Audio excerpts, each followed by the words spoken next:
Alhamdulillahilladzi ja'alal ilma taharatan linnufus wa nuran lil basair wa hadiyan ilal jannah.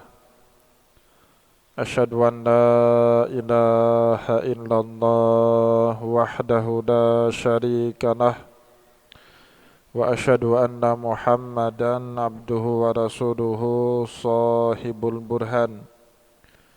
Allahumma salli wa sallim ala rasulikal karim Muhammad sallallahu alaihi wasallam wa ala alihi wa ashabihi wa man tabi'ahu bi ihsanin ila yaumiddin, summa amma ba'du. Puji dan syukur senantiasa dan tidak pernah bosan-bosannya kita panjatkan kehadirat Sang Maha Pencipta Allah Subhanahu wa Ta'ala, yang mana dengan limpahan karunia-Nya, rahmat-Nya, hidayah-Nya, serta anugerah-Nya kepada kita semua, kita kembali masih diberi kesempatan, kesehatan dan usia panjang oleh Allah untuk sama-sama dan senantiasa mengabdikan diri kita di jalannya dengan menjalankan segala perintahnya dan menjauhi semua larangannya. Salawat diringi salam juga tidak pernah lupa pula kita hanturkan kepada junjungan alam Nabi besar Muhammad sallallahu alaihi wasallam, di mana beliau telah bersabda dalam sebuah hadis, man salaka tariqan yaltamisu fihi ilman sahalallahu lahu bihi tariqan ilal jannah.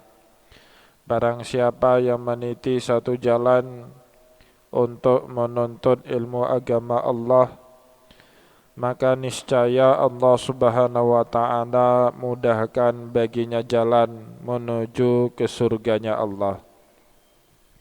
Bapak Ibu kaum muslimin dan muslimat yang dimuliakan oleh Allah, mari pada kesempatan malam yang berbahagia ini, sambil kembali kita niat iktikaf di rumah Allah, dan juga sambil kita menunggu datangnya pelaksanaan sholat Isya berjamaah, mari sama-sama kita kembali melanjutkan pengajian fikih kita dengan kitab Al-Fiqhu Islami wa Adillatuhu karya Syekh Wahbah Az-Zuhaili rahimahullahu ta'ala anhu.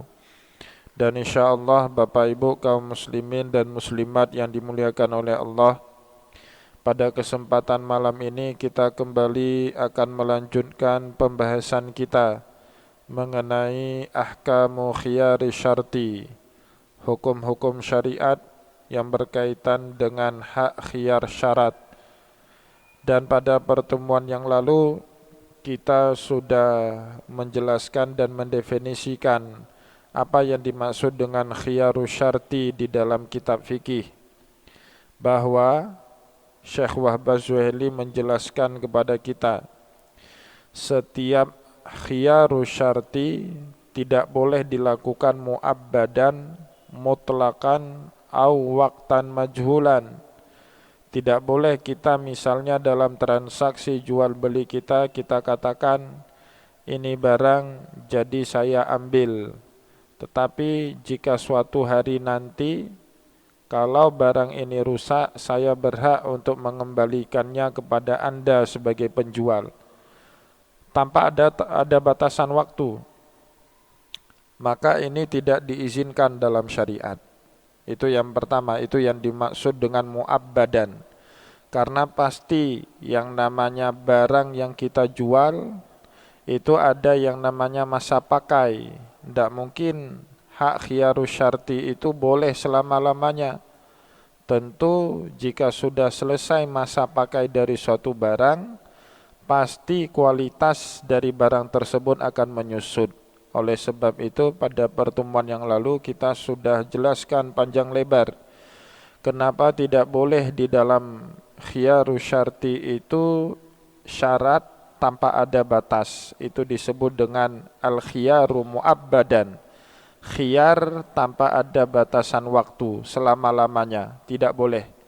Karena yang namanya barang ada namanya masa pakai, apalagi makanan ada masa expire. Kalau sudah lewat masa itu, maka tidak ada lagi yang namanya hak syarat. Atau Bapak Ibu kaum muslimin dan muslimat yang dimuliakan oleh Allah, tidak boleh juga khiyaru syarti ini khiyaru mutlakan. Kita bilang misalnya kepada penjual barang, saya mau beli baju ini, tapi kapan saya suka baju ini boleh saya kembalikan kepada Anda. Nah, itu mutlakan, tidak kita kaitkan dengan ketentuan-ketentuan tertentu. Kalau kita kaitkan dengan ketentuan tertentu, ini barang akan saya kembalikan kalau ada cacat misalnya. Ini barang akan saya kembalikan kalau ternyata baju ini tidak pas ukurannya dengan tubuh adik saya misalnya. Itu boleh. Itu namanya ghairu mutlak muqayyad. Tetapi kalau kita bilang ini barang kapanpun saya suka, saya berhak untuk mengembalikannya, maka khiyar itu batal secara syariat. Tidak boleh dilakukan itu di dalam syariat. Atau waktan majhulan, ditentukan waktu tetapi tidak jelas waktunya kapan. Saya jadi beli handphone ini, tetapi izinkan saya pakai beberapa hari. Kalau dalam beberapa hari nanti rusak, maka saya berhak mengembalikan. Beberapa hari itu tidak jelas. Beda kalau kita sebut 3 hari atau bahkan 1 minggu atau 1 bulan, jelas waktunya. Tetapi kalau beberapa hari tidak jelas. Boleh saya beli baju ini, tapi saya berhak mengembalikan baju ini kalau nanti adik saya datang dari Jakarta ke Banda Aceh. Itu juga tidak jelas. Maka khiyarus syarti model yang telah kita jelaskan tadi tidak diterima di dalam syariat. Sebab itu Syekh Wahbah Zuhaili selanjutnya juga menjelaskan kepada kita model-model khiyarus syartil masyru'. Khiyarus syarti yang sesuai dengan syariat, yang jika dipersyaratkan dalam satu transaksi jual beli, maka kedua belah pihak baik penjual maupun pembeli terikat dengan syarat yang sama-sama telah disepakati sebelum transaksi jual beli itu berlaku. Wal khiyarul masyru' wa huwa an yuzkara waqta ma'lumin. Adapun khiyar yang sesuai dengan syariat, an yuzkara waqta ma'lumin, oleh para pihak yang terlibat dalam transaksi jual beli menyebutkan waktu tertentu dengan jelas. Sampai kapan barang ini berhak dikembalikan jika ada syarat yang dipersyaratkan pada barang yang dibeli ternyata tidak bisa dipenuhi oleh si penjual.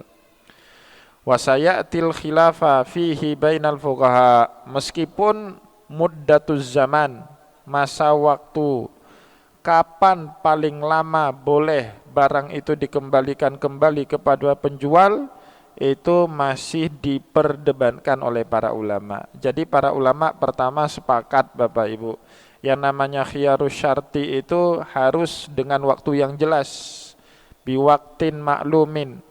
Tetapi batas maksimum daripada waktu itu, ini yang diperdebatkan, ini yang terjadi perselisihan di antara para ulama. Wa qad sabatat masyru'iyyatu khiyari syarti bihaditsin Hibban bin Munqiz alladzi kana yaghbanu fil bai'i wasyira'. InsyaAllah sebelum kita jelaskan khilafiyah di antara para fuqaha mengenai batas maksimum waktu bolehnya kita mensyaratkan khiyarus syarti dalam satu transaksi jual beli, terlebih dahulu Syekh Wahbah Zuhaili menjelaskan kepada kita dalil yang membolehkan adanya khiyarus syarti dalam satu transaksi jual beli. Waqad sabatat masyru'iyyatu khiyarus syarti, dan telah tetap kebolehan mempraktekkan khiyarus syarti dalam transaksi jual beli didasarkan kepada satu hadis yang terjadi pada sahabat Rasulullah SAW yang bernama Hibban bin Munqidh radhiyallahu anhu, alladzi kana yaghbanu fil bai'i wasyira', di mana dia dalam satu transaksi jual beli yang terjadi di masa hidupnya Rasulullah mengalami kerugian.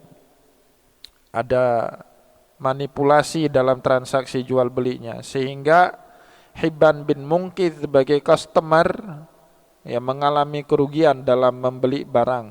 Meskipun di dalam hadis ini tidak dijelaskan barang apa yang dibeli oleh Hibban bin Munqidh. Fasyaqqa ahlahu ila Rasulillah sallallahu alaihi wasallam. Tetapi setelah terjadi peristiwa itu, keluarganya Hibban bin Munqidh melapor, mengadu kepada Rasulullah sallallahu alaihi wasallam kalau keluarga mereka yang bernama Hibban bin Munqidh ini kena tipu, beli barang ternyata speknya tidak sesuai dengan yang diharapkan. Beli barang ternyata jenisnya, ukurannya, warnanya, rasanya, kualitasnya tidak sesuai dengan harga yang telah dibayar. Nah, setelah tertipu karena yaghbanu fil bai'i wasyira', Hibban bin Munqidh ini termanipulasi, tertipu dalam transaksi jual belinya, datanglah keluarganya ramai-ramai Bapak Ibu menghadap Rasulullah, mengadu, melapor. Fasyaqqa ahlahu ila Rasulillah sallallahu alaihi wasallam. Ya, datang menghadap Rasulullah. Nah, ini yang sering kita bicarakan Bapak Ibu. Di zaman hidupnya Rasulullah sallallahu alaihi wasallam, para sahabat jika ada masalah, sekecil apapun masalah itu, pasti mereka mencari solusinya kepada Rasulullah sallallahu alaihi wasallam, dan itulah yang diperintahkan oleh Allah Subhanahu wa taala kepada kita orang yang beriman. Maka sebab itu Allah Subhanahu wa taala dalam konteks yang lebih besar berfirman di dalam Al-Qur'an, wa in kuntum tanaza'tum fi syai'in farudduhu ilallahi wa rasul. Innallaha ya'murukum an tu'addul amanati ila ahliha wa idza hakamtum bainan nasi an tahkumu bil adl innallaha ni'ma ya'idukum bih innallaha kana sami'an basira. Ya ayyuhalladzina amanu atti'ullaha wa atti'ur rasula wa ulil amri minkum fa in tanaza'tum fi syai'in, jika terjadi sengketa di tengah kalian, farudduhu ilallahi wa rasul, maka kembalikanlah penyelesaian sengketa itu kepada Allah dan Rasul. In kuntum tu'minuna billahi wal yaumil akhir, jika kalian termasuk orang yang beriman kepada Allah dan hari akhir. Maka Bapak Ibu kaum muslimin dan muslimat yang dimuliakan oleh Allah, dari sini kita paham kenapa para sahabat Rasulullah SAW mencari segala solusi dari setiap masalah yang mereka hadapi kepada Rasulullah SAW. Bukan hanya masalah ibadah, bukan hanya masalah agama, tetapi juga dalam masalah muamalah, dalam masalah sehari-hari yang mereka hadapi. Nah, ini contohnya. Hibban bin Munqidh mengalami kerugian dari transaksi yang ia lakukan karena adanya manipulasi pada barang yang diperjualbelikan. Fasyaqqa ahlahu ila Rasulillah, maka keluarganya pun melapor, mengadu kepada Rasulullah. Rasulullah SAW kemudian memanggil penjual, sahabat yang menjualkan barang yang tidak baik, barang yang manipulatif kepada Hibban bin Munqidh tadi. Apa nasihatnya Rasulullah? Idza baya'ta, jika kamu jual satu barang, fakul la khilabata, maka tidak boleh adanya manipulasi dalam transaksi itu. Jadi setiap transaksi yang ada manipulasinya, kita bilang ini ori barangnya, ternyata KW1, KW2, KW3, itu namanya khilabah dalam fikih Bapak Ibu, dalam hadis. Khilabah ini penipuan, gharar, termasuk yang diharamkan di dalam agama. Kalau itu kita lakukan Bapak Ibu yang dimuliakan oleh Allah, rezeki yang kita peroleh dari transaksi jual beli itu haram. bukanlah sesuatu rezeki yang halal dan thayyibah, yang mengandung keberkahan. Kita boleh, bahkan dianjurkan oleh Allah berdagang, cari keuntungan dengan cara yang baik, dan rezeki kita itu mendapatkan keberkahan dari Allah. Tetapi kalau ada unsur manipulatif dalam transaksi jual beli yang kita lakukan, itulah yang dimaksud oleh Rasulullah SAW dengan kata khilabah di dalam hadis tersebut. Maka oleh sebab itu Nabi Muhammad minta setiap transaksi jual beli la khilabata, tidak boleh ada unsur manipulatif, semuanya harus jelas terang benderang. Waliyal khiyara salasata ayyamin, dan bagi para pihak yang merasa dirugikan dalam satu transaksi jual beli, Rasulullah SAW memberikan hak khiyar selama 3 hari 3 malam berturut-turut. Ya, misalnya kita merasa ini barang kok tidak sesuai dengan harganya, nah itu berhak Bapak Ibu 3 hari berturut-turut. Ya, kita beli peci, baru 1 hari pakai sudah robek pecinya, nah itu boleh dikembalikan kepada penjual. Ya, beli apa lagi? Beli sepatu, katanya original, harganya 1 juta lebih. Baru kita jalan betapak 1 hari, sudah lepas, sudah copot tapak sepatu kita itu. Ini Bapak Ibu boleh khiyar, boleh barang itu di dalam syariat dikembalikan. Kalau menurut hadis Rasulullah SAW ini selama 3 hari, meskipun nanti ada hadis yang lain ya, yang menceritakan bolehnya. Khiyarus syarti ini lebih daripada 3 hari, tergantung barang yang diperjualbelikan. Kalau kita beli mobil, ya barang mahal misalnya, kan nggak mungkin itu 3 hari Bapak Ibu ya khiyarnya. 3 tahun. Ya, biasanya kalau Bapak Ibu bawa pulang mobil dari showroom, masa garansinya berapa lama Pak? 3 tahun. Orang beli rumah, harga 1 miliar. Masa digaransinya cuma 3 hari? Ya kan? 1 tahun Pak biasanya itu satu garansi itu. Selama 1 tahun, kalau rumahnya itu rusak di luar faktor bencana alam ya, kalau gempa itu di luar itu. Misalnya rusak, roboh sendiri dindingnya, baru kita beli, berarti ada sesuatu yang enggak kuat dalam konstruksi bangunan. Apa besinya kekecilan atau semen yang kurang kuat, ya. Itu berhak khiyar itu. Ya, atau baru beli rumah harga 1 miliar. Besok sudah bocor atap. Nah, itu boleh khiyar. Ya, ini penting ya bagi developer. Biasanya developer Bapak Ibu kalau sudah akad sah transaksi sudah lunas, besok ganti HP dia Pak. Itu ini menariknya orang Bali Pak. Di Bali itu ada hukum adat di Bali Pak. Negara Hindu apa daerah Hindu. Ada hukum adat itu di Bali, setiap developer yang tidak menjalankan kewajiban dia setelah akad jual beli terjadi, jual rumah dia, selesai sudah akad, cash ataupun kredit, dia sudah selesai semuanya, dan dia kemudian one prestasi itu apa ya? Secara sepihak tidak memenuhi tanggung jawabnya. Dia ternyata kualitas barangnya itu tidak baik. Ya, ternyata dihubungi tidak pernah angkat-angkat HP lagi. Itu Bapak Ibu, nama-nama developer seperti itu ditulis di secari kertas dan ditempel di setiap pura-pura yang ada di Bali. Jadi di pura-pura Bali itu Pak ada nama-nama orang yang bermasalah. Sehingga itu sanksi sosial yang berat sekali Pak. Coba Bapak Ibu seandainya kita Pak, orang yang ada utang piutang tapi tidak bayar, padahal dia punya kemampuan untuk bayar, lari-lari. Rumah bangun terus, utang tidak mau bayar. Mobil gonta-ganti terus, utang tidak mau bayar. Ditagih, tidak pernah ada di rumah. Ketemu di masjid, lagi sholat, bawanya surat Al-Baqarah, nggak selesai-selesai sholatnya. Ya. Itu Pak kalau di Bali, orang-orang seperti ini, yang one prestasi tidak menjalankan kewajibannya, itu ditulis di secari kertas dan ditempel di setiap pura yang ada di Bali. Sampai kemudian dia menjalankan kewajibannya kembali. Nggak akan dihapus namanya itu Pak. sampai dia menyelesaikan tanggung jawabnya.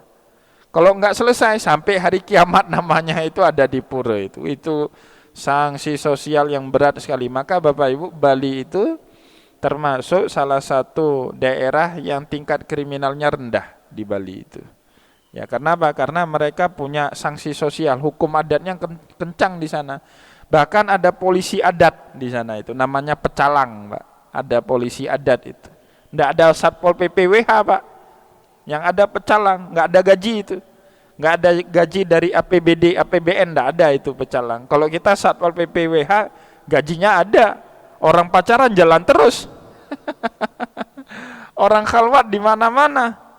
Kedai buka waktu maghrib tak terhitung, Pak, sekarang di Banda Aceh ya. Iya, Pak. Iya, kedai itu Masya Allah, sekarang kedai kopi itu maghrib buka aja dia. Nggak ada beban lagi, Satpol PPWH digaji terus. Ya, maka kadang-kadang Bapak Ibu dengan hukum adat itu lebih ampuh. Seandainya, Pak, ya, di Aceh kita ambillah yang baik-baik misalnya. Dari Bali itu kita bawa ke sini. Orang ule karing yang nggak bayar utang, namanya ditempel di Masjid Baitul Solihin. Dan bahkan diumumkan sebelum khatib naik ke atas mimbar di hari Jumat. Wah, itu 7 keturunan malu, Pak. Ya, anaknya datang ke masjid, nama bapaknya disebut, ya, tunggak utang. Itu 7 keturunan dia malu, ya. Tapi karena Islam itu agama rahmatan lil alamin, disuruhnya kita tutup aib sesama saudara kita muslim, ya. Man sattara musliman sattarahullahu yaumal qiyamah. Barang siapa yang nutup aib saudaranya muslim, maka kelak Allah Subhanahu wa taala juga akan menutup aibnya di hari kiamat. Maka sepertinya adat itu sulit untuk kita terapkan di tempat kita, ya. Nah, Bapak Ibu kaum muslimin dan muslimat yang dimuliakan oleh Allah, ya. Sebab itu Rasulullah SAW mengizinkan dalam satu transaksi jual beli itu belum putus tuntas, belum final, sampai masa waktu daripada khiyarus syarti itu lewat. Nah, kenapa Bapak Ibu ini diperbincangkan oleh para ulama? Karena khiyarus syarti ini pada prinsipnya bertentangan dengan hukum jual beli. Hukum jual beli itu akad putus, Bapak Ibu. Semata-mata sudah sah terjadi transaksi jual beli, barang berpindah dari penjual kepada pembeli, dan harga daripada barang juga berpindah dari pembeli kepada penjual, maka itu sudah putus. Tidak ada sangkut paut apa-apa lagi antara penjual dengan pembeli. Tetapi kan akad seperti itu tidak ada jaminan buat customer pembeli, tidak ada perlindungan untuk customer. Maka Rasulullah SAW mengizinkan, meskipun bertentangan dengan prinsip utama jual beli, tapi diizinkan oleh Rasulullah SAW dalam transaksi jual beli diberlakukannya khiyarus syarti untuk melindungi para pihak agar tidak ada yang dirugikan dalam transaksi jual beli. Bapak Ibu kaum muslimin dan muslimat yang dimuliakan oleh Allah, inilah sebab kemudian Syekh Wabazweli menulis di kitab Ihya Ulumuddin, kenapa dibolehkan khiyarus syarti oleh Rasulullah, limasasil hajati ilaihi lidaf'il ghabani, karena adanya kebutuhan mendesak terutama bagi pembeli dalam melakukan transaksi jual beli agar dia terhindar dari manipulatif yang dilakukan oleh penjual. Kadang penjual ini Bapak Ibu enggak ngerti agama dia, yang tahu cari untung saja. Maka bagaimanapun cara dia halalkan, asal dia dapat untung kabereh. Meskipun kadang-kadang itu merugikan pembeli. Nah, syariat tidak mau yang model seperti ini terjadi. Maka oleh sebab itu diizinkan oleh Rasulullah SAW, kalau kemudian barang yang kita beli tidak sesuai dengan harga, tidak sesuai yang dengan kita harapkan, kita boleh komplain. Kita boleh kembalikan barang itu, uangnya juga kembali kepada kita. Kalau menurut hadis yang pertama tidak boleh 3 hari, meskipun nanti ada khilafiyah di antara para ulama mengenai batasan waktu bolehnya diberlakukan khiyarus syarti ini. Bapak Ibu kaum muslimin dan muslimat yang dimuliakan oleh Allah, selanjutnya Syekh Wabazweli juga menjelaskan kepada kita, wa khiyaru syarti masyru'un inda jumhuril ulama. Dan khiyaru syarti itu sesuai dengan syariat menurut pendapat jumhur ulama. Sawa'un kana asyartu lil aqidi am li ghairihi li tahqiqi hajatin nas. Dan bolehnya kita mempraktekkan khiyaru syarti dalam transaksi jual beli kita berlaku kepada aqid. Aqid itu para pihak yang terlibat dalam transaksi jual beli, penjual dan pembeli, ya. Auli ghairihi, atau kepada pihak lain. Contohnya apa, Pak? Wakil. Saya mau beli satu barang, tapi saya berhalangan. Saya wakilkan itu misalnya sama adik saya. Boleh enggak adik saya itu menerapkan khiyaru syarti dalam transaksi jual belinya, padahal itu barang bukan untuk dia. Dia beli itu atas nama saya. Nah, jumhur ulama membolehkan itu. Boleh dilakukan oleh wakil, boleh dilakukan oleh orang lain yang menggantikan kita dalam transaksi jual beli, atau juga boleh kita lakukan sendiri untuk kepentingan kita saat melakukan transaksi jual beli. Bapak Ibu kaum muslimin dan muslimat yang dimuliakan oleh Allah. Nah, selanjutnya kita bahas yang tadi diperselisihkan oleh para ulama, al-matlabu ats-tsani. Matlabu tsani, pembahasan yang kedua, ara'ul fuqaha fi muddatil khiyaril masyru'. Beraneka ragamnya pendapat para fuqaha fi muddatil khiyaril masyru', tentang tempo atau jangka waktu yang diizinkan di dalam syariat untuk kita pakai di dalam khiyaru syarti. Di sini para ulama berbeda-beda pendapat, ya. Qala Abu Hanifata wa Zafar wa Syafi'i. Berkata Imam Abu Hanifah, Imam Zafar dan Imam Syafi'i, yajuzu syartul khiyari fi muddatin ma'lumatin la tazid ala salasati ayamin. Ya. Di dalam mazhab Imam Abu Hanifah, Imam Zafar dan Imam Syafi'i, boleh kita praktekkan khiyaru syarti fi muddatin ma'lumatin, di dalam batas tempo yang tertentu yang jelas, la tazid ala salasatin ayam, dengan syarat tidak boleh lebih daripada 3 hari. Ya, berlaku dalam semua jenis transaksi, semua jenis jual beli, apakah barangnya barang kecil ataupun barangnya dengan harga yang banyak, sama 3 hari, tidak boleh lebih daripada 3 hari khiyaru syarti. Ya, ini mazhab Syafi'i, Pak.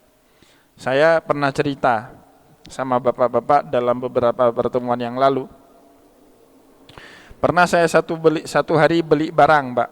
Barangnya kecil, charger HP. Saya beli karena charger HP saya masuk ke air rusak, tidak bisa pakai lagi, belilah. Kebetulan yang punya toko elektronik itu orang ngaji, Pak, orang ngerti fikih. Kebetulan waktu saya beli nggak bawa HP, ya nggak bawa HP-nya. Saya beli chargernya. Saya bilang sama penjual, sama penjual, ini barang jadi saya beli, tapi karena saya nggak bawa HP kan nggak bisa coba. Nanti boleh nggak kalau nggak cocok, nggak masuk, atau nggak bisa mengalirkan listrik ke dalam HP saya, ini charger saya balikkan? Boleh, kata bapak itu. Tapi karena bapak ini orang ngaji, jangan lebih 3 hari. Kalau barang kecil boleh, Pak.